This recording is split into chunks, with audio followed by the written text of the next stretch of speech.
Dear students, welcome to this lecture.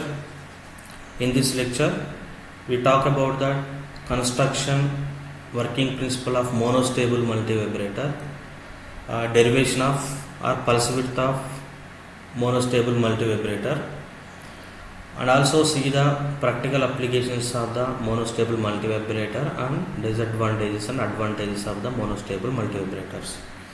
So students, after listening to this video, you will be able to explain the construction working principle of monostable multivibrators and derivation for pulse width of monostable multivibrator, and also state the or list out the practical applications of monostable multivibrators, and also draw the expected waveform set respective junction voltages of monostable multivibrator. Now, in the previous lecture, I concluded astable multivibrator. I completed astable multivibrator. So here, in astable multivibrators, both output states are quasi-stable states. Therefore, both are temporary states. But coming to monostable multivibrator, so mono is nothing but single. So one single stable state and one quasi-stable state, so which is having one permanent state and one temporary state there, but initially we assume one permanent state. Okay, so that is possible with two RC coupling network and resistive coupling network. So here also the similar structure is carried out when compared to stable multivibrator, but here it utilizes only one RC network and one resistive network. So previously two RC network as a coupling element which is directly connected to the base of the corresponding transistor. Similarly here, that is one resistive coupling network is taken into consideration. Coming to construction of monostable multivibrator, so it requires 5 resistors. It requires 5 resistors, 1 capacitor, okay, 2 transistors. Then first I am going to replace the first stage by NPN silicon transistor Q1, second stage NPN silicon transistor Q2. Okay, the collector of Q1 connected to the load resistors RC1 or RL1. Okay, similarly, and the collector of Q2 connected to load resistor RL2. Therefore, the output of Q2 is connected to the input through resistive coupling network. Here no RC network. Okay, this is resistive coupling network. Similarly, the output of Q1 is connected to input through coupling network.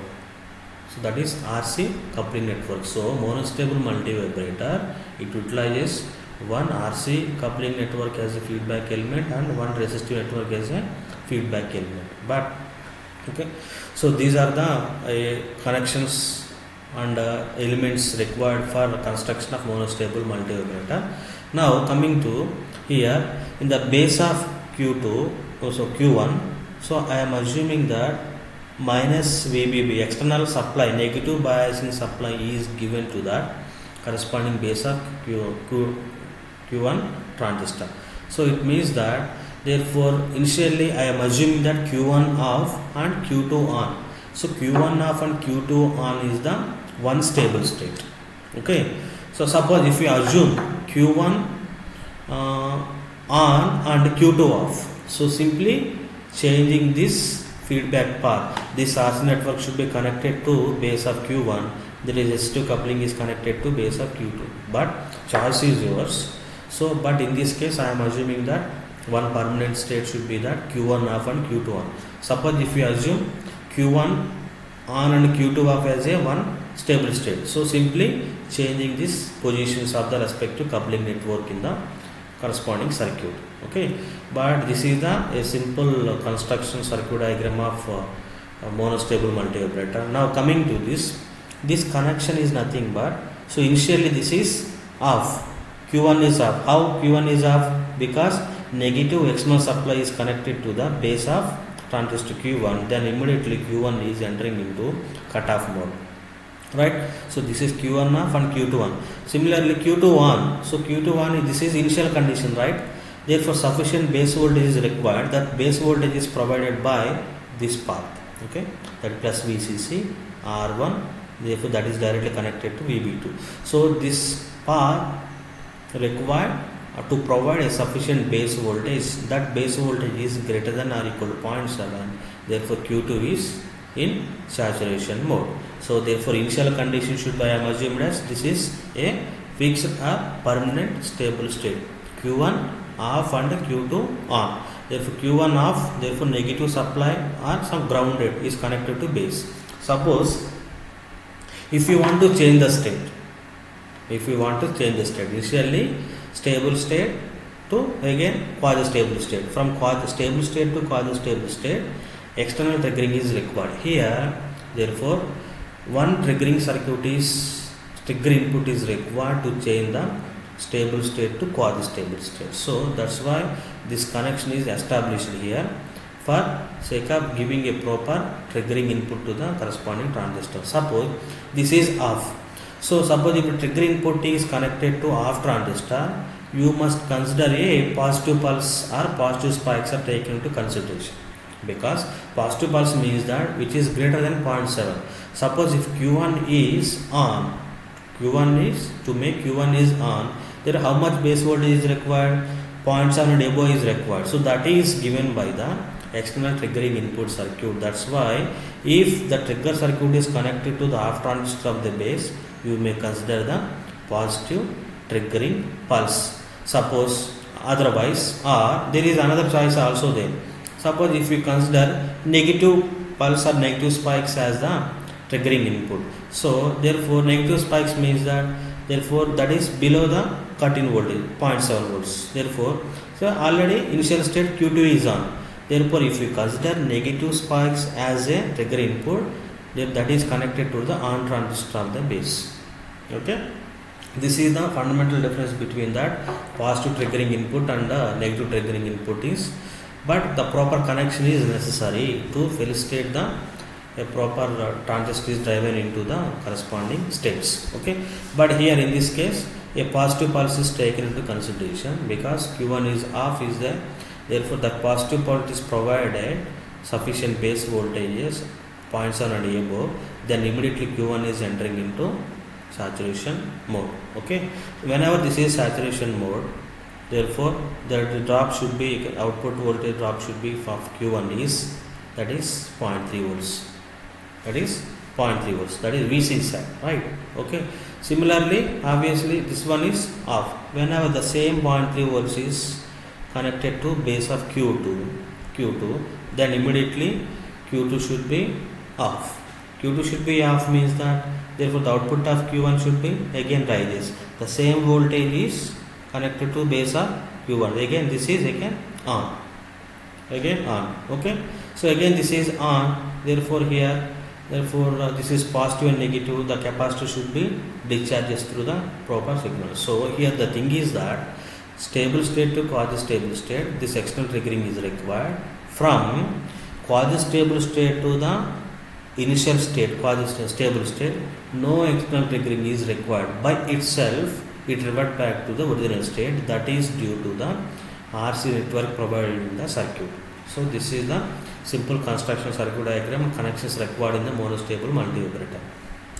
Let us see that a practical working principle of monostable multivibrator. Okay.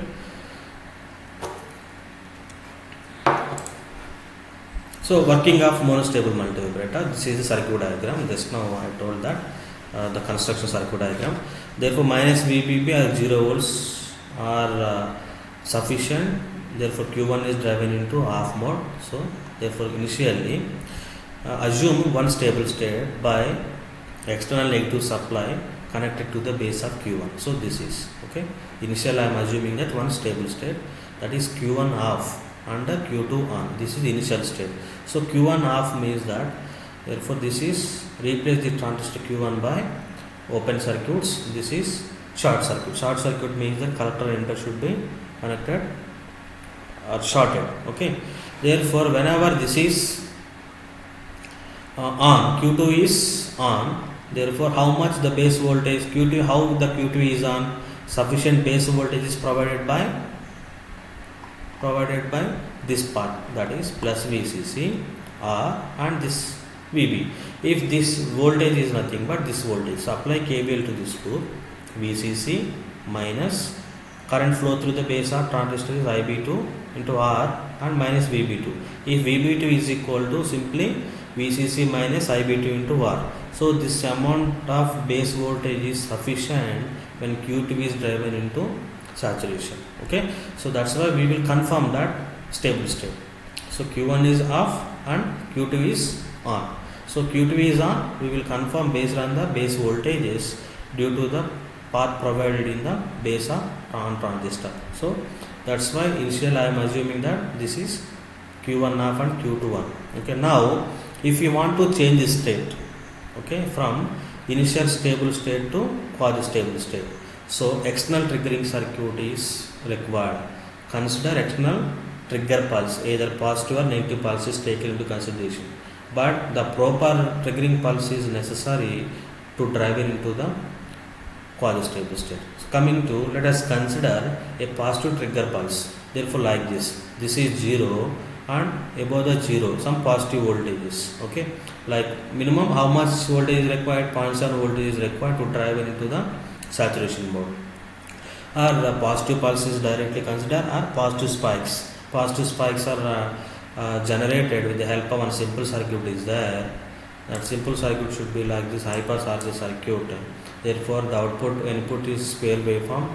The desired output should be positive spikes and negative spikes. In that, negative spikes are removed with the help of one diode is placed. That is the simple circuit that should be discussed in the next class. Okay. So positive trigger pulse is like this, or positive spikes are taken into consideration. Suppose if a positive trigger pulse is considered, this is connected to the half transistor of the base. Okay, this is because this is initially off.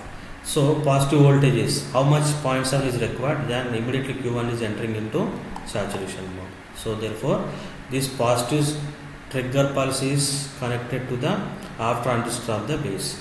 This positive pulse provides sufficient base voltage, that is 0.7 or more, to change its the state.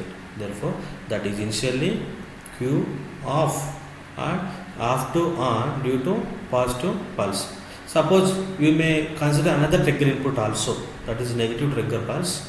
Therefore, this is the representation for the negative pulse, 0. Negative spikes are some negative polarity of the pulse signal. Okay, this is connected to the, this is negative voltage, right? That is nothing but less than the cut-in voltage. So it means that this is connected to the on transistor of the base. Previously, positive pulse connected to the off transistor of the base. Now, if you consider negative trigger pulse as external, this is nothing but purely external signal.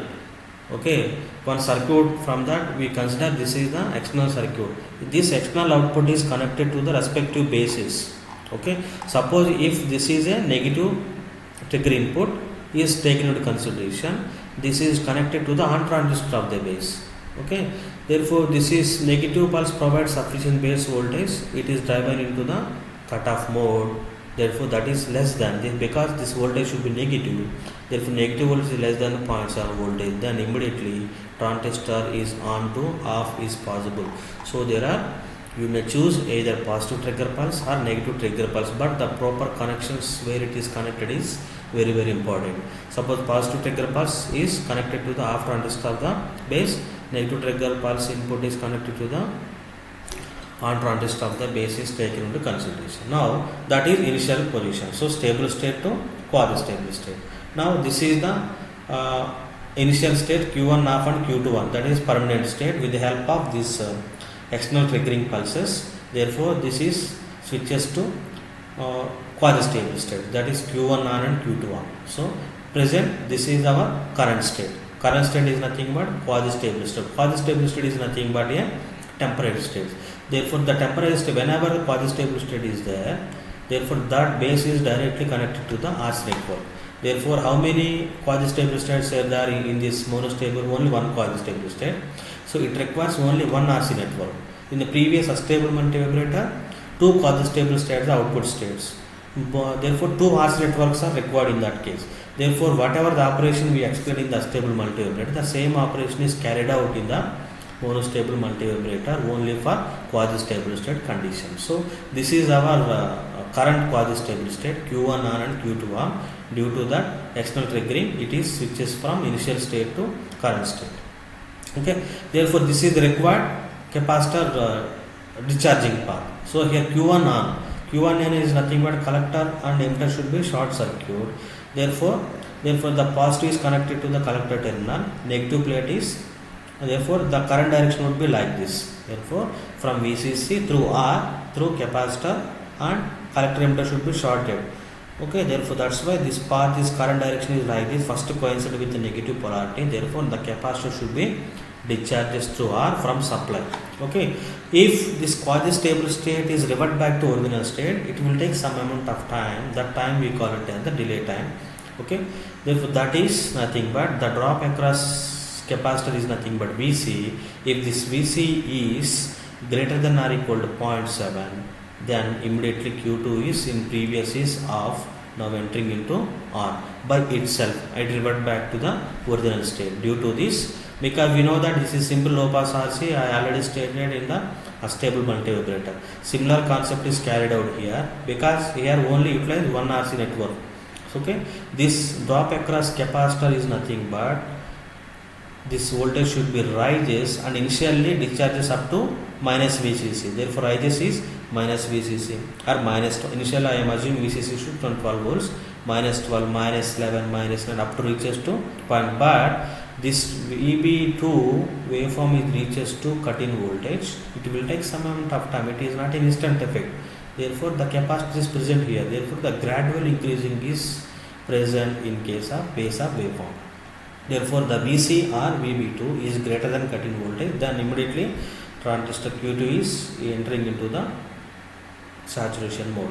Therefore how much time is required? We already derived in the stable multivibrator, that is T is equal to 0.693 times of time constant is required to revert back to the original stable state. So this is the required path to revert back to the original state. This is from current state is nothing but quasi-stable state to the another stable state without applying any external triggering circuit. That is nothing but one. Okay.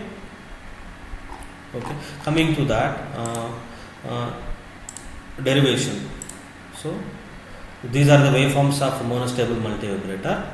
Therefore the monostable multivibrator junction voltage is VC1, VC2, VB1 and VB2. So first initial stable state, okay, that is Q1 off and Q2 on. So Q1 off, we observe waveform at VC1 here.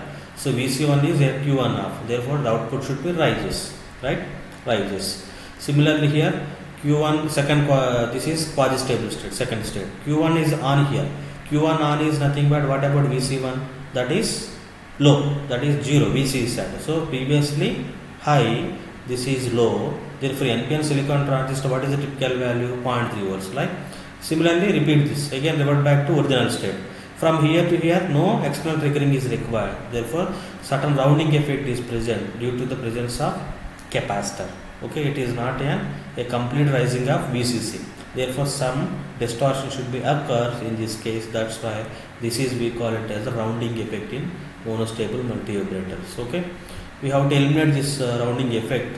I will discuss in the next class. Okay. Similarly waveform at VC2, exactly reverse of this waveform. Okay. Okay, because VC1, VC2 are, there is a switching action between the output voltages. So here high, here low is there. Here low, this one is high. So okay, repeat the same procedure. Okay, single pulse is generated. So the output should be a single pulse, either positive or negative pulse are we are going to generate. That's why this monostable multivibrator is a single pulse generator.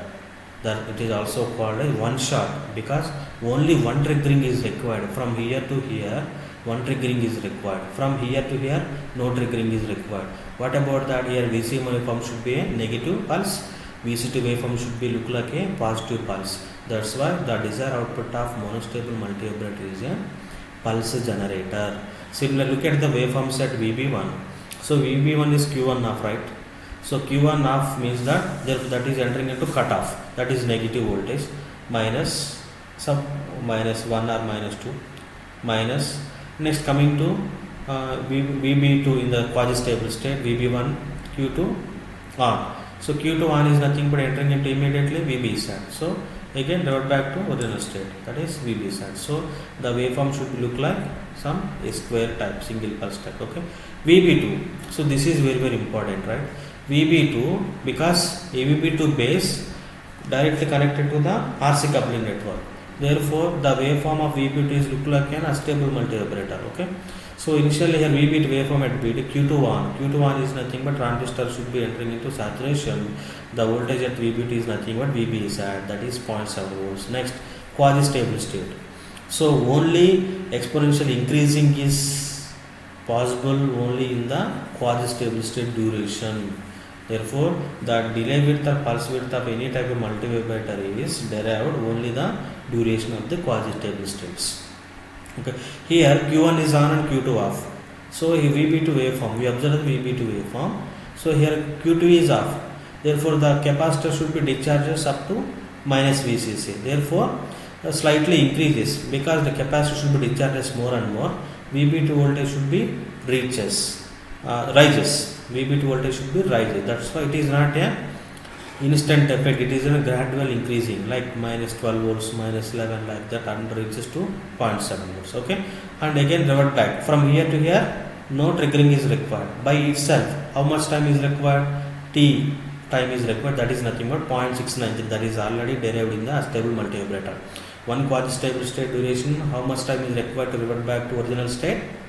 0.693 is required. You can revert back to original state. So these are the expected waveforms at the respective junction voltages in the monostable multi-operator. Next, coming to derivation for the delay width or pulse width of a stable multi-operator. Let us consider the quasi-stable state duration. Quasi-stable state duration is only at VB2 waveform. So consider waveform at VB2, that is this one, VB sat for stable state, quasi-stable state, again stable state. Okay, so you know that what is initial value here? Minus VCC. That capacitor should be charges up to plus VCC. Identify the initial value minus VCC and final value plus VCC. So apply exponential law at base waveform, VB2 waveform. VB2 is equal V final minus V initial d power minus t by RC. Okay, so at the end of the pulse, here VB2 is approximately equal to 0. Actually that is 0.7, but when compared to VCC, this value should be very small. Okay, therefore the pulse width of the monostable is, that is how much? 0.693 times of time constant RC. So this is rising portion. How much time is required to revert back to original state? 0.693 times of RC time is required to revert back to original state. So in case of stable multi-operator, for symmetrical stable multi-operator, total time period is 1.38 RC. In case of monostable, that is exactly half, because we have only one quasi-stable state in the monostable multi-operator. Okay, so this is the derivation for pulse width of monostable multi-operator. Now, suppose if monostable multi-operator is used as voltage to time converter, so simply the monostable multi-operator as voltage to time converter. This RC network, the R is there, that is connected to previously VCC. Suppose I am not connected to this R1 to a VCC, I am connected to some external supply voltage like VBB. Okay, are you getting my points? So in the previously normal monostable multi-operator, this RC network, this R1 is connected to VCC. But voltage to time converter, this R1 is connected to some external biasing voltage. The circuit diagram is like this. Everything would be the same. Only this external R2 is there in the time constant. This R2 is connected to some biasing voltage, positive biasing voltage. Therefore, what is the difference we are going to connect? Because it is one of the application, the monostable multi-operator is used as voltage to time converter. So everything waveforms are also same, but the small difference is, therefore then coming to waveform at VB2, the initial voltage should be minus VCC, but the final voltage should be plus VBB. That is the small difference. In the previously normal monostable, the charging voltage should be plus VCC. In case of voltage to time converter, the charging voltage to be plus VBB. Apply the same exponential law and substitute all those. V initial is minus VPP and V final is V initial is minus VCC and V final is plus VPP. Derive the expression T is equal to this amount of time. RC is equal to log of base E into 1 plus VCC by VPP. So it means that if T changes and VBB values are also changes here. Okay, therefore that is the pulse width of monostable changes for different base voltages. If base voltage changes to a different level, some 5 volts or 6 volts or 10 volts or 12 volts, the time is also changes according. There is directly proportional with each other. Okay. So that is the one of the application for monostable multivibrator used as voltage to time converter. Okay, this is voltage and time converter. So this T is equal to RC ln of base E into 1 plus VCC by VBB. So VBB should be changes to different levels. T is also changes. Okay, like this. So this is the working of monostable of multivibrator as a voltage to time converter. Okay. Now see that advantages of monostable multivibrator. So only one triggering is enough to change states from one stable state to quasi-stable state. Circuit design is simple, inexpensive. Therefore, the major drawback for the monostable multivibrator is that the time between the applications of triggering per T has been greater than the RC time constant on the circuit. Okay. Therefore, the applications of the monostable circuit should be used as a pulse generator. It is used as a television circuits and control system circuits, and also used for counters and timing circuits. Any kind of timing circuits, some delay time, we must utilize monostable multivibrator is the best suitable electronic circuits to facilitate the triggering applications or timing applications or delay applications. Okay. Students, we have discussed as of now the construction working principle of monostable multivibrator, derivation for pulse width of monostable multivibrators, and also stated that advantages, disadvantages and applications of the monostable multivibrators. Also verified the output expected waveforms at junction voltages in the monostable multivibrator. Students, now you should be able to explain the construction and working operation of monostable multivibrators and also derive or deduce the expression for pulse width of monostable multivibrators.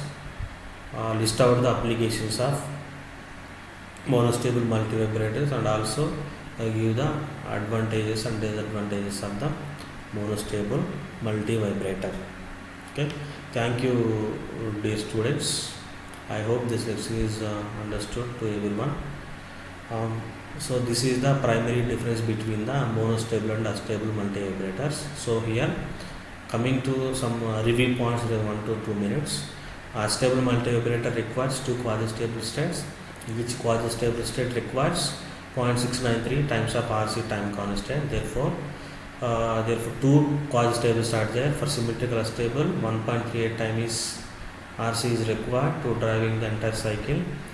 So in case of monostable, only one quasi-stable is there. Therefore the pulse duration for the quasi-stable state is 0.693 RC. So that is used as oscillators or which is also called as square wave generator, but monostable multivibrator is used as a pulse generator. It is also used for delay and timing applications. Okay, thank you my dear students.